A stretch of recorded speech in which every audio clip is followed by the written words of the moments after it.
सुप्रभात बच्चों, आज का टॉपिक है वर्ण विचार। वर्ण विचार बच्चों, स्वर के बारे में हम लोग पढ़ चुके हैं। आज हम लोग व्यंजन के बारे में पढ़ेंगे। व्यंजन क्या है ये जानेंगे। बच्चों, व्यंजन क्या है? ये वे वर्ण जिनका उच्चारण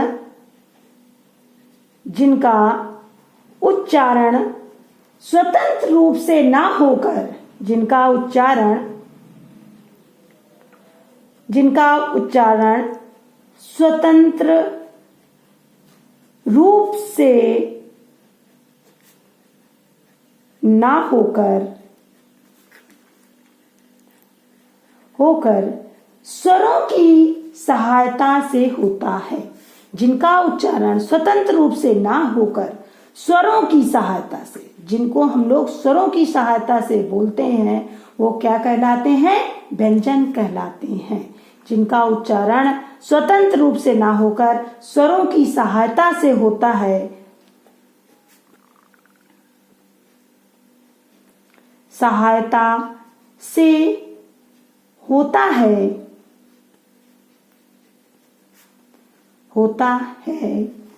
वे क्या कहलाते हैं?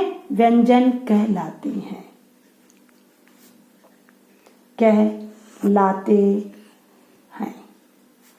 समझ में आ गया बच्चों? जबकि स्वर क्या होते हैं? स्वतंत्र होते हैं। उनका उच्चारण करने के लिए किसी व्यंजन की जरूरत नहीं होती है। जबकि व्यंजन में क्या होता है?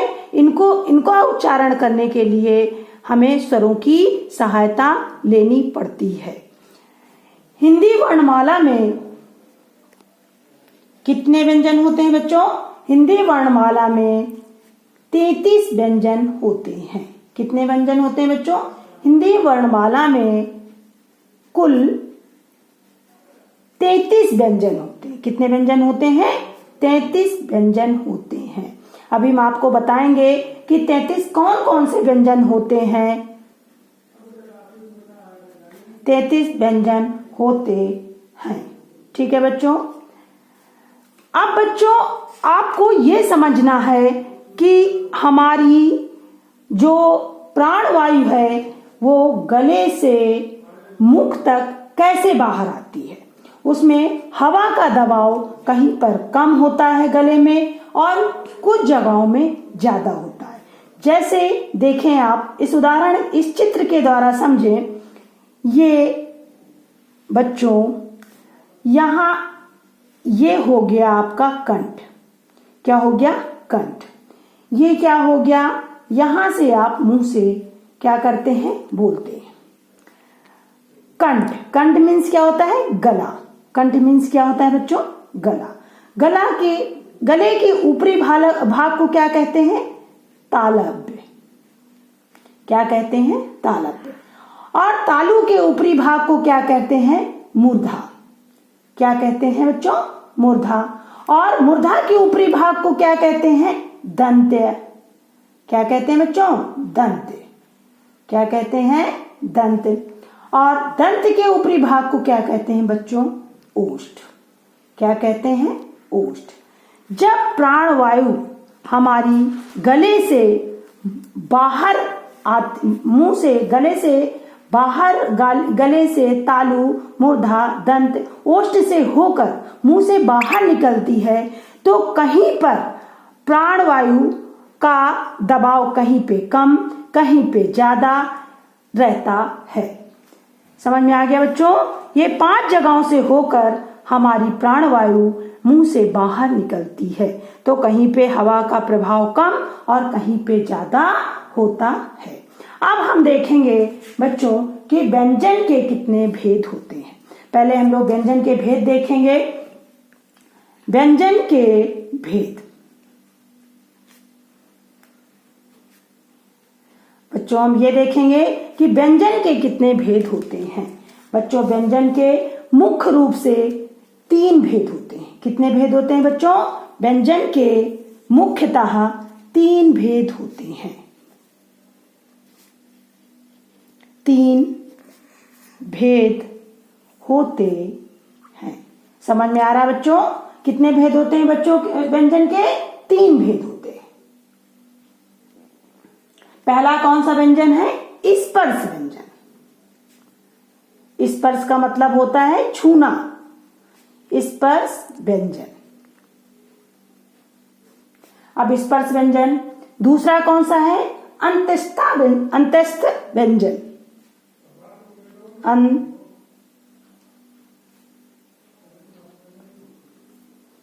अंतस्थ व्यंजन।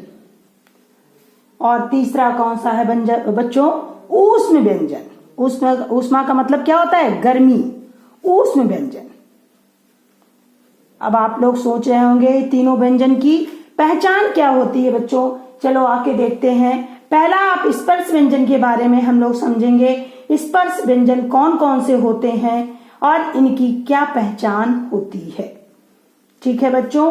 स्पर्श व्यंजन जिन व्यंजनों का उच्चारण कंठ, तालु, मूर्धा, दंत और ओष्ठ के स्पर्श द्वारा होता है, जिनमें इन तीनों को छूते हुए प्राणवायु बाहर निकलती है, उन्हें हम कौन से व्यंजन कहते हैं बच्चों? स्पर्श व्यंजन। ये स्पर्श व्यंजन बच्चों कितने होते हैं? 25। कितने व्यंजन होते हैं? 25। अब कौन, देखिए जिन व्यंजनों, इसकी परिभाषा आप देखें, जिन व्यंजनों का उच्चारण, जिन व्यंजनों का उच्चारण कहां से होता है बच्चों? कंठ। कंठ मीन्स गला। तालु, कंठ के ऊपरी भाग को बच्चों क्या कहते हैं? थोड़ा ऊपरी भाग को क्या कहते हैं बच्चों? तालु। और तालु के ऊपरी भाग को क्या कहते हैं बच्चों? मूर्धा या मूर्धन्य। मूर्धा या मूर्धन्य। और मूर्धा के ऊपरी भाग को बच्चों क्या कहते हैं? दंत या दंत्य। ठीक है बच्चों? और पांचवा कौन सा है आपका? ओष्ठ। ठीक है बच्चों? यहां पर प्राणवायु इन 5 जगहों से होकर मुख से बाहर आती है और ये 5 भाग को छूती हुई बाहर निकलती है। इसलिए इन व्यंजनों को कौन से व्यंजन कहते हैं? स्पर्श व्यंजन। कौन से व्यंजन कहते हैं? स्पर्श। स्पर्श मीन्स छूना। स्पर्श मीन्स क्या होता है? छूना द्वारा होता है। अब बच्चों हम लोग देखेंगे कौन से स्पर्श व्यंजन है और स्पर्श कैसे कहे जाते हैं, वो किस भाग को कैसे छूते हैं, कौन से व्यंजन ऐसे होते हैं।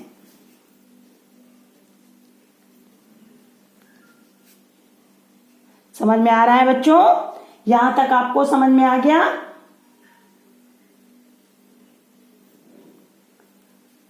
ये का वर्ग से पा वर्ग तक के होते हैं। कौन से होते हैं? का, ये का वर्ग से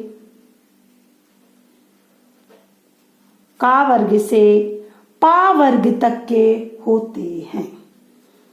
अब आप लोग सोच रहे होंगे ये अगर हमको भूल जाएंगे तो कैसे याद आएंगे?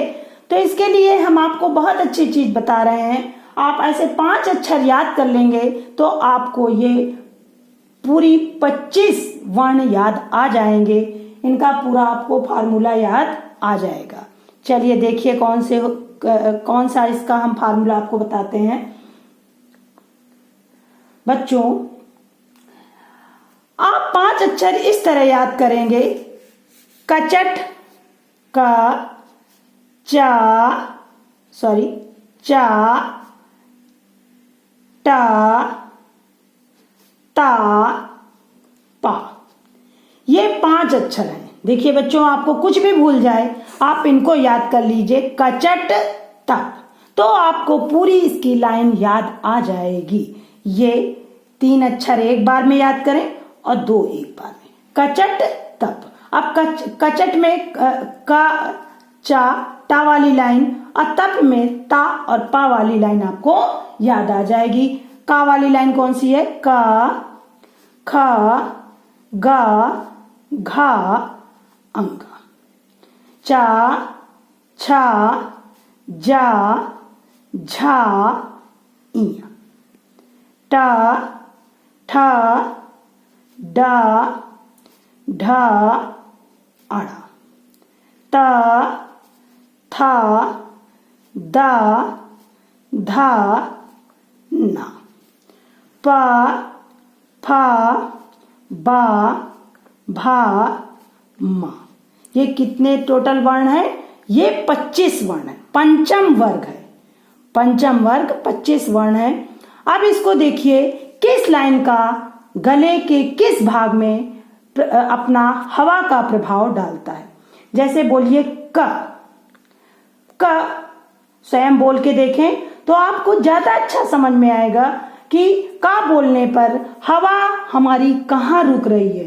क, ख, हमारी हवा का दबाव किस में पड़ रहा है? कंठ में। कहाँ पड़ रहा है?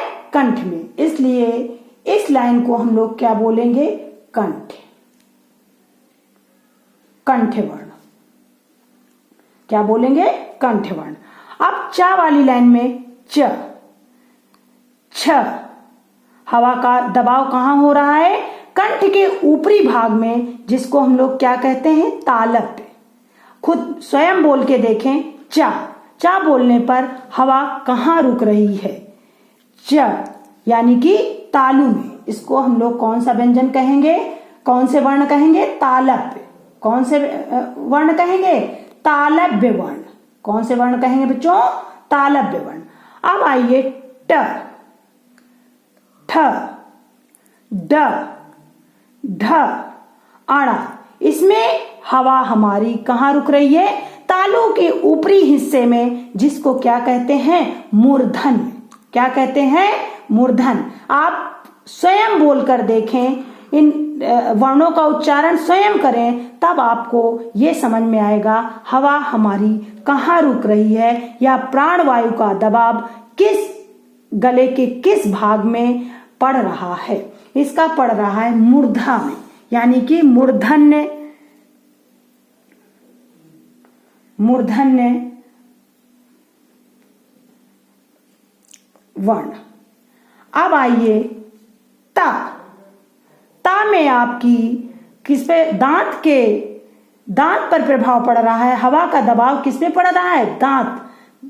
त, थ, द, ध, न।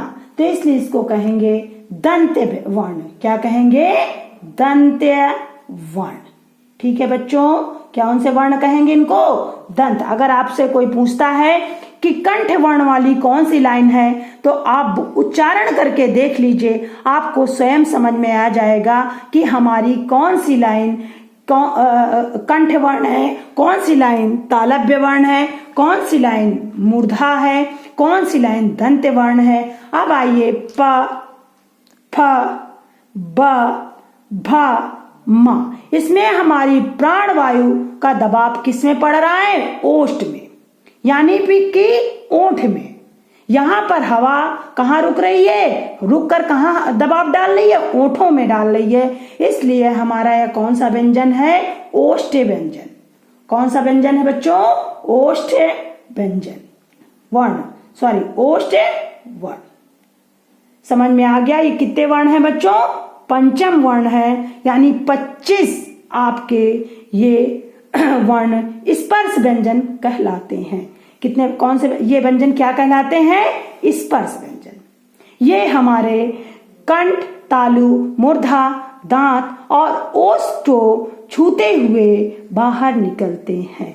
बाहर व्यंजनों का उच्चारण होता है। इन व्यंजनों का उच्चारण इन पांचों अंगों को छूते हुए कर पाते हैं, इसलिए यह व्यंजन स्पर्श व्यंजन कहलाते हैं। गौण व्यंजन बच्चों कौन से होते हैं? ड और ढ।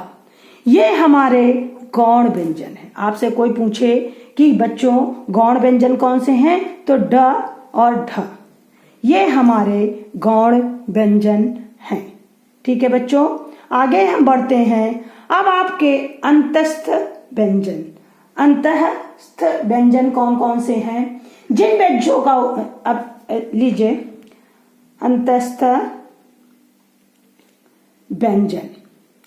अब आपके दिमाग में आ रहा होगा कि अंतःस्थ व्यंजन कौन से हैं। देखें बच्चों, जिन व्यंजनों का उच्चारण करते समय हमें कंठ, जीभ, तालु के आंतरिक सहयोग से कर पाते हैं, जिन व्यंजनों का उच्चारण कंठ, जीभी, तालु के आंतरिक सहयोग से होता है, उन्हें अंतःस्थ व्यंजन कहते हैं। कौन कौन से हैं? जिन व्यंजनों का उच्चारण, जिन व्यंजनों को बोलते समय हमें किसका सहयोग लेना पड़ता है? कंठ का, जीभी का, तालु का, ऐसे व्यंजनों को हम अंतःस्थ व्यंजन कहते हैं। समझ में आ रहा है बच्चों? जिन व्यंजनों का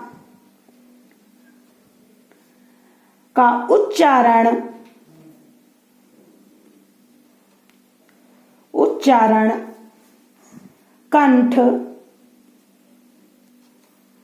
जीभी यानी जीभ व तालु के आंतरिक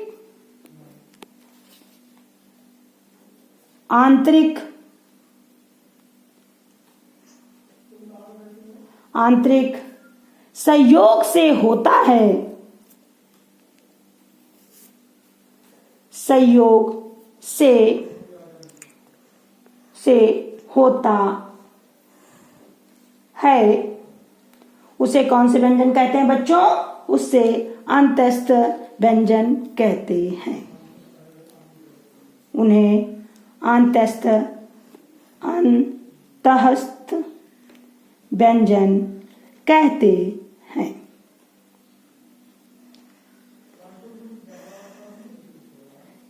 हैं। और ये कौन कौन से हैं बच्चों? देखेंगे, ये 4 होते हैं। अंतःस्थ व्यंजन कितने होते हैं? 4। इनकी संख्या कितनी है? 4। या ये केवल 4 हैं। कितने हैं? 4 हैं।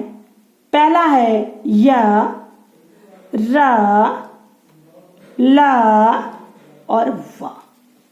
इन्हें, इन व्यंजनों का उच्चारण करते समय कंठ, जीभ, तालु का सहयोग लेना पड़ता है, तब इन व्यंजनों का हम उच्चारण कर पाते हैं। अब आइए आपको ऊष्म व्यंजन को, ऊष्मा मीन्स क्या होती है बच्चों? गर्मी। आप किन व्यंजनों को उच्चारण करने में हमारे मुंह से ऊष्मा उत्पन्न होती है? ये देखिए, ऊष्म व्यंजन,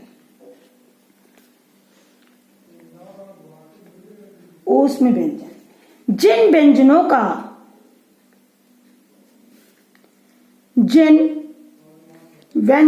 का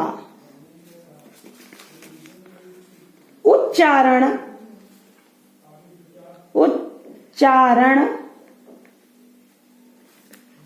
करने से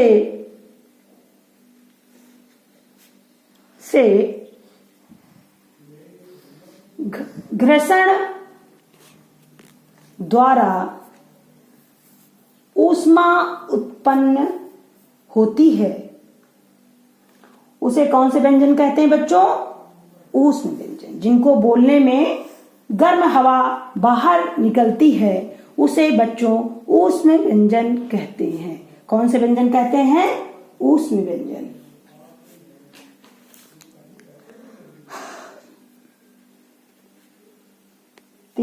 है, उन्हें ऊष्म व्यंजन कहते हैं।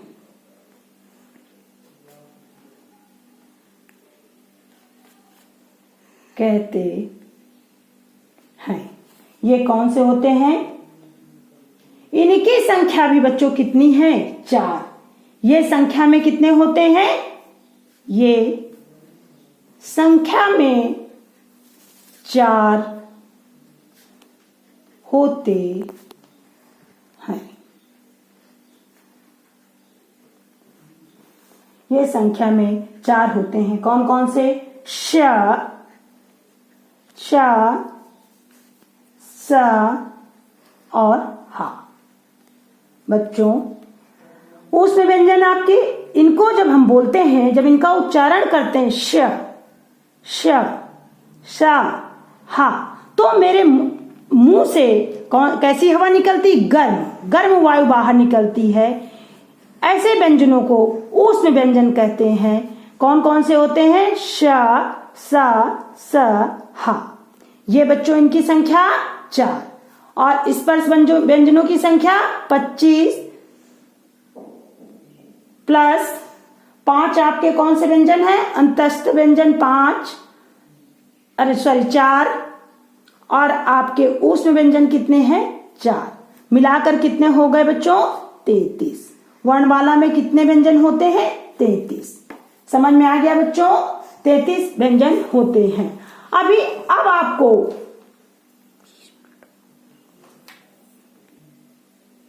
धन्यवाद बच्चों। आगे संयुक्त व्यंजन, द्वितीयक व्यंजन के बारे में बाद में पढ़ेंगे।